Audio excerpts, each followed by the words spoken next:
У моїм ти серце, Україна, володарка щодрая землі, Нив раздолье, кручи и равнины, Золотых слонечников полей.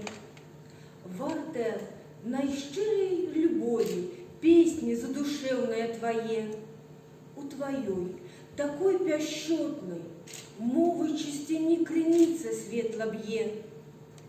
Поруч з нами, у радості і у горі, любая сестрица з давнини. Глянь, у нас орнаменту узоры близкие, подобные яны. Твой простор, могутный дух, духовность вечно будет таленты натхнять, веру и любовь тебе оховывать, протьму зла тебе перемагать. Поєдналася ти з вольной волей, ёй теперь навек не зрадишь ты. Хай расте, квітніє твоя доля, бережи тебе Господь святий.